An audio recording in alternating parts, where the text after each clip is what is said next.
오늘 설교 내용들이에요.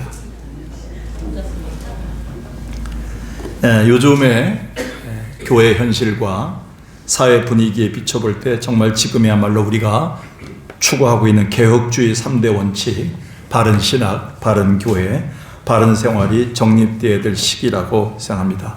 특별히 그 중에 개혁교회인 우리가 바른 신학을 세우기 위해서 우선 개혁해야 될 과제가 있다면 복에 대한 바른 개념이라고 할 수 있습니다. 이것만큼 한국교회와 성도들을 왜곡된 신앙으로 심어주고 또 진리를 혼탁하게 만든 것이 없었습니다. 기독교를 사이비 종교로 추락하게끔 만들었던 것이 복에 대한 잘못된 개념이었다고 생각합니다.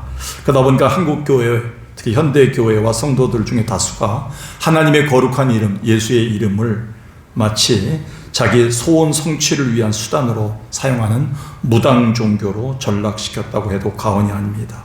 자기의 불안한 미래를 위해서 복을 보장받기 위해서 용하다는 목회자를 수소문하다 보니까 한국교회가 지금 어수선합니다. 그 목사님만이 교회를 부흥시킬 수 있고 그 목사님만이 그 교회에 있어야 되고 자녀가 그 교회를 물려받아야 된다는 것처럼 하는 이런 해괴망측한 일들이 한국교회에 있다 보니까 많이 그 말로가 추하기 짝이 없습니다. 이게 단 하나님에 대한 주권과 하나님의 놀라운 섭리를 가르쳐야 될 영적 공동체인 교회가 주여 주여만 외치게 만들고 지성이면 감천시게 현실적 눈에 보이는 복만 추구하게 된 사이비 공동체가 되어가는 것에 대한 개탄의 마음일 수밖에 없습니다. 오늘 우리처럼 정통 장로교회, 개혁주의 교회가 해야 될 과제가 있다면 복에 대한 잘못된 개념을 말씀으로 과감히 시정하고 한국교회가 복음으로 다시 무장해서 말 그대로 진리의 기둥과 터를 만들어야 될 때가 되지 않았는가 생각합니다. 알다시피 하나님이 정하신 인류에게 최초의 복의 시초가 언제입니까? 우리가 창조주 하나님으로부터 흙에서 사람으로 만들어진 그 순간부터입니다. 그래서 무에서 유로, 혼돈에서 질서로 바뀌는 그 창조의 순간부터 창조의 손길이 하나님의 형상이 담긴 고귀한 생명체로 바뀌어지는 그 순간부터 우리는 신령한 복을 가진 존재고 그 목적으로 우리는 만들어졌습니다. 창세기 1장 27절에 보니까 하나님이 자기 형상, 하나님의 형상대로 사람을 창조했다. 특별히 28절에 보니까 남자와 여자를 창조하신 목적은 복을 주시기 위함이다. 오늘 오후 예배에 이 부분을 더 설명하게 되겠는데요. 그러면서 그들에게 생육하고 번성하고 충만하고 정복하고 다스릴 수 있는 복으로 저들을 만들어 주셨다는 것입니다. 그래서 성경에서 복의 원어가 뭐냐면 바라크입니다. 바라크. 한번 따라합시다. 바라크. 그래서 우리가 신학교 다닐 때 갑자기 벼락같이 임한다. 하나님의 복이 그래갖고 바라크라고 했는데 이 복의 바라크란 말은 원래 베레크에서 나왔습니다. 베레크. 무릎을 꿇다라는 베레크에서 유래되었습니다. 그래서 창조주 하나님으로부터 오는 능력을 얻기 위해서 무릎을 꿇고 경배할 때 누리는 은혜가 바로 복입니다. 그래서 기독교인들이 말하는 복은 빌 복자가 아니라 우리는 뭐냐면 엎드릴 복자를 써야 됩니다. 그래서 하나님 앞에 엎드리는 자에게 주시는, 겸손한 자에게 하나님의 능력으로 덮어주신 위로부터 오는 은혜가 바로 복이다 라는 성경적 개념을 반드시 기억하고, 석강교회 성도들은 이 정도로 알고 있어야 됩니다. 어디 가서 무당 종교식으로 와서 빌고 그렇게 하지 마세요. 우리 기독교에서 말하는 복은 하나님 앞에 엎드릴 때 위로부터 덧입는 능력, 하나님의 그 은혜를 얘기하고 있다 생각해야 됩니다. 그러면서 여러분에게 묻고 싶습니다. 여러분은 그러면 이 하나님 위로부터 온 복을 누리고 있나요? 이 대답이 나온다고 상상 안 하고 이걸 물었는데 하나님도 깜짝 놀랄 겁니다. 이 질문에 대한 대답이 우리는 분명해야 됩니다. 그런 의미에서 오늘 본문은 우리에게 큰 교훈을 줍니다. 당시 이스라엘은 애굽에서 출애굽한 후에 광야에서 고된 삶을 살았습니다.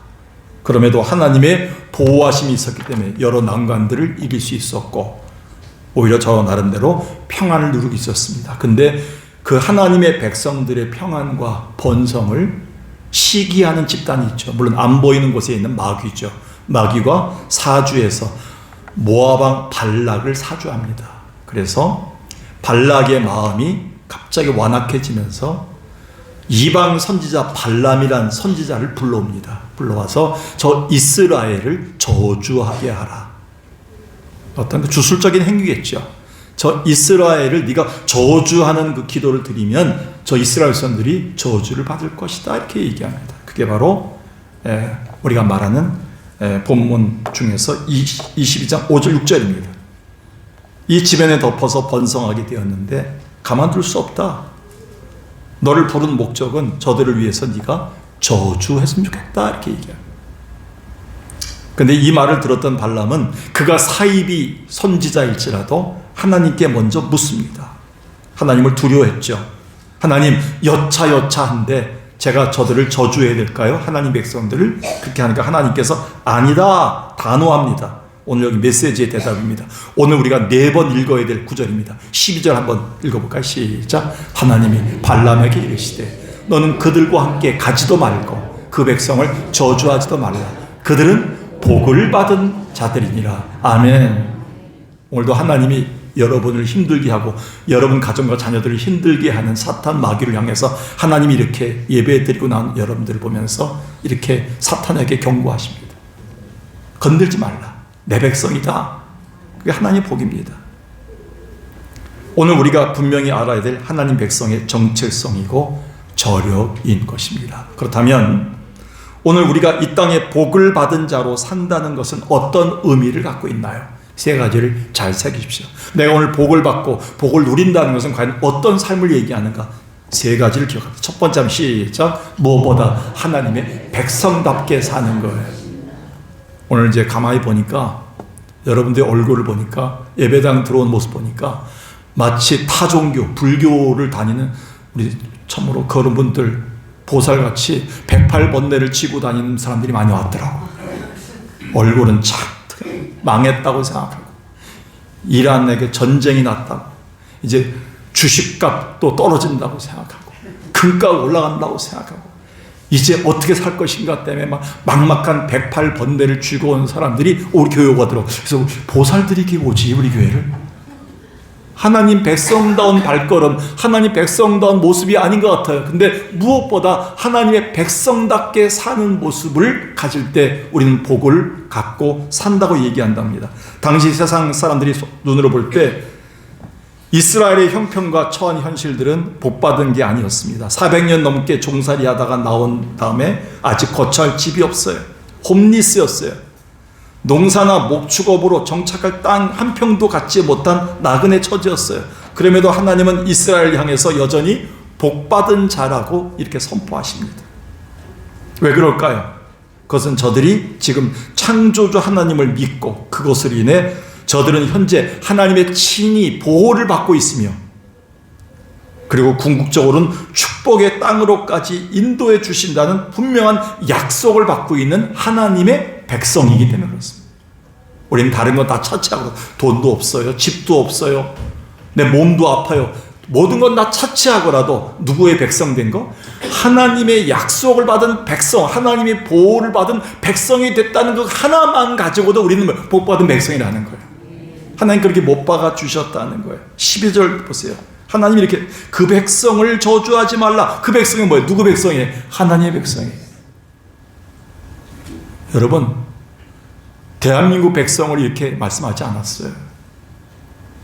여러분, 미국인들에게 이렇게 얘기하지 않았어요. 하나님께서요. 하나님은 하나님에게 속한 백성들을 저주하지 말라 그랬어요. 저들은 복받은 자들이라 그랬어요. 오늘 우리가 누구의 백성인가를 고민해야 돼요. 누구의 소속인가를 고민해야 됩니다. 이 말씀의 근거는 아브라함을 부르셔서 만민을 위한 복의 전달자로 제사장 백성으로 약속하셨던 그 언약에서부터 시작됩니다. 창세기 12장에 보니까 내가 너로 큰 민족을 이루고 내게 뭘 줘? 복을 주어 창대하게 하고 넌 복의 근원이 될 것이다. 너를 축복하는 자에게 복을 내릴 것이다. 너의 모든 족속이 너로 말미암아 복을 얻을 것이다. 하나님 우리를 부르신 목적, 우리를 이곳에 오게 한 목적, 권사가 된 목적, 장로가 된 목적, 목회자가 된 목적, 내가 아버지가 된 목적, 이 땅에 하나님 백성이 된 목적 자체가 복의 근원이 되고 나를 통해서 자녀들까지 복이 흘러가게 하시기 위한 하나님의 약속이라는 거예요. 오늘 우리는 그래서 하나님의 자녀가 됐다는 것, 하나님의 백성 됐다는 것 자체만도 우리는 귀한 복을 누릴 수밖에 없다는 겁니다. 이에 저들이 해야 될 일은 뭐예요? 하나님의 백성답게 자부심 갖고 당당하게 살아나가는 일밖에 없어요. 아마 이런 놀라운 약속과 특권을 알고 백성답게 야심차게 살았던 사람은 다윗이라고 저는 생각합니다. 다윗이 썼던 시편 144편 2절을 보니까 여호와는 나의 사랑이시고 나의 요새이시고 나의 산성이시고 나를 건지신 자이고 나의 방패이시고 나는 하나님의 백성이 됐다. 그리고 15절에 읽읍시다. 시작. 이러한 백성은 복이 있나니 여호와를 자기 하나님으로 삼은 백성은 복이 있도다. 여러분, 여러분이 섬기는 분이 무당이 아니라 하나님이라면, 해와 달의 신이 아니라 바로 하나님이라면 복이 있다는 거예요. 그만큼 보장이 돼 있다는 것입니다. 그래서 그 다윗이 받았던 이 복을 솔로몬에게까지 흘러갑니다. 자식에게까지. 그래서 남방의 스바 여왕이 소문을 듣고 이스라엘에 왔습니다. 먼 길을 와서는 솔로몬과 이스라엘 백성들에게 하나님의 은혜와 지혜가 있는 걸 보고서 이렇게 경탄했어요. 그게 바로 역대하 9장입니다. 복되도다 당신의 백성들이요, 복되도다 당신의 신하들이요. 여러분, 우리가 세상에서 들어야 할 소리입니다. 맨날 교회 다닌다 해놓고, 교회 갔다 와놓고 잔뜩 우거지상 써, 잔뜩 한숨, 땅 꺼지게 한숨만 쉬고 죽었다고 하고 끝났다고 하고 못 산다고 얘기만 하고 있으니 여러분, 그게 복받은 백성이겠습니까? 하나님의 백성답게 담대하게 당당하게 살아나가는 자세가 바로 복받은 자의 모습이라는 거예요. 누구보다 하나님의 존귀한 백성이 된 것을 깨닫고 하나님 백성답게 당당히 살아야 될 것을 도전했던 사람은 사도 베드로입니다. 베드로가 마지막에 썼던 편지, 베드로전서 2장 9절에 보니까 우리는 택하신 족속이요 왕같은 제사장들이요 거룩한 나라요 그의 소유된 뭐예요? 백성이 되었다. 그러면서 10절에 내가 전에는 백성이 아니었는데 이제는 예수 그리스도 때문에 하나님의 백성이 되었다. 긍휼을 입은 백성이 되었다. 이거 너무나 자랑스러운 거예요. 여러분, 그래서요, 크로스비 여사가 있어요. 크로스비 여사가 태어난 지 6주 만에 의사의 잘못으로 실명을 했어요. 6주 만에 아기가 실명이 된 거예요. 그의 청소년기까지의 삶은 거의 무너지고 자살 충동만 있는 삶이었어요. 그러다가 하나님의 자녀가 된 것을 깨닫고 하나님의 사랑받는 백성임을 깨닫고 그는 이런 찬송을 썼어요. 우리 받은 주님 은혜 한량 없도다. 주님께 영광 할렐루야. 기쁜 찬송 부르면서 천국 가겠네. 주님께 영광 할렐루야. 하나님의 자녀여 그의 찬송 부르며 밝고 거룩한 길로 기쁨으로 나아가 주의 보좌 앞으로 속히 들어가겠네. 주님께 영광 할렐루야. 4절 마지막 절 보겠습니다. 만국 백성 천국에서 소리 높여서 주님께 영광 할렐루야. 하나님의 백성들이 불러야 될 찬양입니다. 마지막 주님 천국에 갈 때까지 이 찬양을 불러야 됩니다. 주님께 영광 할렐루야. 하나님의 자녀여 그의 찬송 부르며 밝고 거룩한 길로 기쁨으로 나아가 주의 보좌 앞으로 속히 들어가겠네. 주님께 영광 할렐루야. 오늘 우리가 하나님의 백성답게 당당하게 삶으로 복을 받은 자의 모습이 있기를 주의 이름으로 축원합니다. 두 번째요, 하나님의 복을 받은 백성답게 사는 것이 뭐겠습니까? 하나님의 약속을 품은 자로서 꿈을 갖고 사는 거예요. 이미 저는 2주 전에 이 말씀을 여러분에게 선포했습니다. 하나님 백성답게 사는 것은 바로 복 받은 자인데, 복을 누리고 사는 자의 모습은 하나님의 약속을 품은 자로서 우리가 꿈을 꾸며 사는 겁니다. 꿈을 다른 말로 비전이라고 합니다. 근데 세상 사람들이 말하는 비전과 꿈하고 다릅니다. 세상 사람들은 자기들이 원하는 것의 목표를 비전 또는 야망이라고 부르고 때론 한계조차 모아요 자주 욕심에 빠지는데, 허나 우리는 우리가 가진 성경적 비전이나 꿈은 오로지 하나님 말씀으로부터 오는 묵시이기에 그 본질부터가 확연히 다릅니다. 그래서 옛날부터 쓰는 말이 묵시란 말을 씁니다. 오늘도 받는 말씀이 묵시입니다. 묵시. 그래서 잠언 29장 18절에 보니까 묵시가 없으면 백성이 방자히 행하나니 율법을 지키는 자는 복이 있으리라. 이게 똑같은 말입니다. 묵시, 말씀이 없으면, 하나님의 약속이 없으면, 오늘도 하나님이 주신 꿈이 없으면 백성은 방자히 행한다. 율법을 지키는 자는 복이 있다. 여기 묵시란 말은 비전 또는 꿈, 계시, 하나님의 말씀, 율법, 약속을 얘기합니다.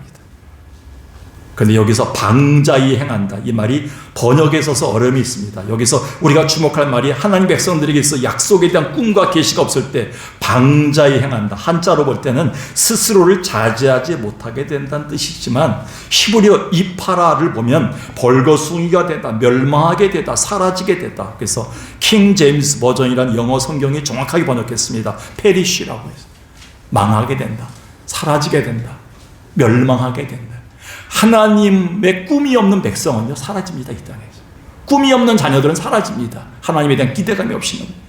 그래서요, 실제로 이스라엘은 그들에게서 하나님 주신 꿈의 약속이 사라졌을 때 열방에게 모든 걸 빼앗겨 벌거숭이가 됐습니다. 멸망했습니다. 그거는 그들에게는 하나님의 약속 묵시가 없었기 때문에. 근데 묵시를 다시 받고 하나님의 뜻을, 약속을 품고 살다 보니까 하나님이 그들을 가나안 땅으로 보냈어요. 하나님의 역사예요. 여러분 기억하십시오. 그래서 호세아 선지자는 하나님의 약속을 잊어버린 백성, 하나님의 말씀을 듣지 않은 백성들을 향해서 이렇게 경고했어요. 호세아 4장 6절에 한번 읽어볼까요? 시작. 내 백성이 지식이 없으므로 망한도다. 내가 지식을 버렸으니 나도 너를 버려 내 제사장이 되지 못하게 할 것이요, 내가 내 하나님 율법을 잊었으니 나도 내 자녀들을 잊어버리라. 성도들이요, 아침에 말씀 듣고요 집에 가서 잊어버리더라고요. 오후 예배 때 물어보면 모르더라고요. 오늘 또 오후 예배 안 나올 것 같아서 물어보지 않겠습니다. 잊어버리게 따로 있지요. 하나님이 여러분 가정을 살리기 위해서, 여러분 생명을 회복하게 주신 약속의 말씀, 꿈을 꾸기 위해 주신 말씀을 왜 잊어버립니까? 이 백성이 이 지식을 잃어버리면 사라지게 된다는 거예요. 근데 다행스럽게도 성경의 역사를 보면 고난의 때 이스라엘이 잠시 잊어버렸지만 다시 하나님의 가나안 땅에 대한 약속을 품고 분명한 꿈을 품고 살았기 때문에 마땅히 저들은 하나님의 자녀로서 가나안 땅에 들어간 축복을 받게 되었다는 거예요. 그게 신명기 1장 8절과 10절과 11절 말씀이에요. 특히 11절 보겠습니다. 마지막에 한번 읽어볼까요? 11절 시작. 너희 조상의 하나님 여호와께서 너희를 현재보다 1000배나 많게 하시며 너희에게 허락하신 것과 같이 너희에게 복 주시기를 원하노라. 어떤 백성들에게? 오늘도 하나님의 꿈, 하나님의 약속, 말씀을 잊어버리지 않고 가슴속에서 꿈을 꾸는 자들에게 1000배나 보상해 준다 했어요. 여러분 가지고 있는 돈 얼마입니까? 거기에 0.3개 곱해 주는 거예요. 저는 그것 때문에 지금 목회하는 거예요. 집도 없어요. 땅도 없더라고요. 어떤 목사님은 농사 짓는다고 저쪽에 양평 쪽에 산 쪽에 땅 보여주는데 120평 있더라고요. 할아버지한테 좀 받은 거. 와, 그게 부럽더라고요. 거기서 닭을 키우시더라고요. 아, 근데 가끔 생각해보니까 뭘 갖고 살 것인가. 근데 하나님 앞에 약속을 품고 있으면 곱하기 0.3개 1000배나 주시면 여러분 복받은 백성일 줄로 믿습니다. 약속을 품고 있어야 돼요. 오늘도 약속받으러 온 거예요. 그래서 하나님이 민수기 22장 12절에 저들 건들지 말라 그랬어요. 하나님 백성들, 약속을 품은 자들은 건들지 말라 그랬어요. 복받은 자들이라 그랬어요. 존 헌터가 쓴 하나님을 제한하지 말라는 책이 있습니다. 이 책이 참 은혜가 됩니다. 이게 35년 전에 제가 받은 책인데요. 이 책에 이렇게 써 있습니다. 현대 그리스도인들이 그들의 무지 때문에, 불순종 때문에, 교만 때문에, 불신앙 때문에 전능하고 위대하신 하나님의 능력을 제대로 누리거나 공급받지 못하고 하나님을 축소하면서 살고 있다. 그래서 이스라엘이 하나님의 사랑받는 백성임에도 그들의 불순종 때문에 10하루길이면 들어갈 수 있는 가나안 땅을 몇 년 동안, 40년 동안 돌아서 들어갔어요. 불순종 때문에 원망하다가. 며칠이면 갈 수 있다고요? 이집트에서 팔레스타인까지 10하루길이에요. 근데 몇 년 동안 갔다고요? 40년 동안. 하나님의 능력을 못 믿었기 때문에 그래요. 여러분, 하나님이 여러분이 주실 거는 엄청난데 여러분 채 누리지도 못하고 이 땅을 떠나면 얼마나 마음이 아프겠습니까? 여러분의 자식들에게 물려줄 재산보다도 하나님이 여러분이 물려줄 재산이 곱하기가 1000배. 한 분만 받았습니다. 1000배가 될 줄 믿습니다. 갑자기 40명이 늘어났어요.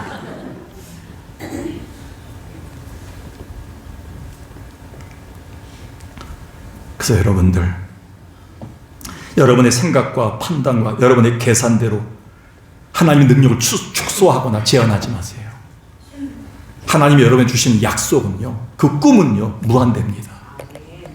오늘도 하나님의 복받은 자로서 하나님의 약속을 품고 꿈꾸는 자 되길 주의 이름으로 축원합니다.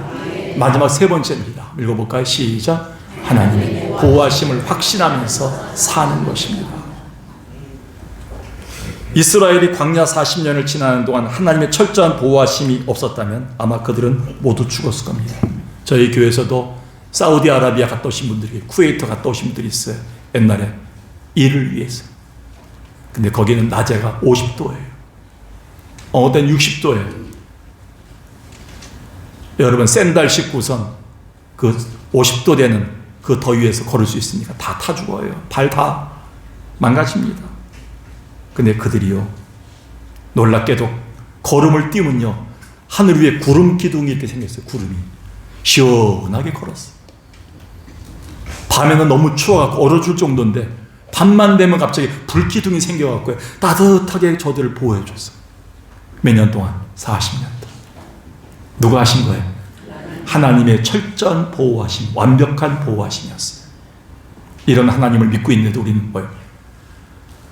나는 못 살겠어요. 끝났어요. 이제 끝났어요. 우리는 이제 죽었어요. 자식들 뭐 갖고 살아요? 이제 우리는 어떻게 살아요? 우리는 오늘도 보살님처럼 얘기할 때가 많아요. 집사님처럼 얘기하셔야 돼요. 권사님처럼 얘기했으면 좋겠어요. 하나님의 자녀답게 약속을 품은 자처럼 얘기했으면 좋겠어요. 하나님의 완벽한 보호를 받고 있는 자처럼 얘기했으면 좋겠어요. 성경의 역사를 보니까요, 이스라엘 백성들이 더위로 죽거나 추위로 죽은 사람의 명단이 없어요. 근데 하나님을 원망하다가, 불평하다가, 약속을 믿지 않다가, 하나님 약속을 무시하다가, 하나님 말씀을 잊어버렸다 죽은 사람들이 부지기수예요. 기독교 역사상 굶어 죽은 사람 없습니다. 근데 하나님의 약속을 헌신짝처럼 버렸던 사람들은 죽었어요. 불순종 때문에 죽었어요. 오늘도 의심하지 마세요. 여러분의 의심 때문에, 불순종 때문에, 여러분의 마음의 흔들림 때문에 하나님의 능력을 제한하지 마세요.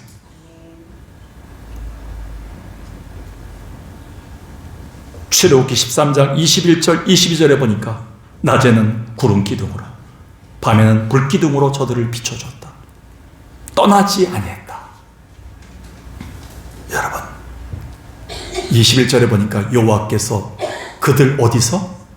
앞서가시면서 그렇게 해주셨다는 거예요. 오늘도 여러분 보이지 않는 곳에서 여러분 앞에 계신 분이 계십니다.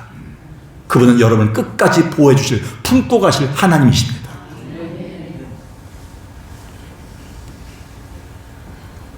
그러면서 하나님의 보호함을 받고 사는 여러분들은 복받은 자가 아닐까요? 오늘 아침에 또 어젯밤에 제가 깜짝 놀랐어요. 미국과 이스라엘이 이란 테헤란을 공격해서 불바다가 되는 거예요. 아침에 일어나니까 이란인 지도자가 죽었더라고요.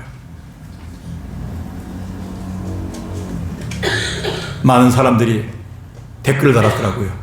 트럼프가 우리 한국에도 한번 그렇게 때려주면 안 되겠나? 너무 쉽게 생각하는 것 같아요.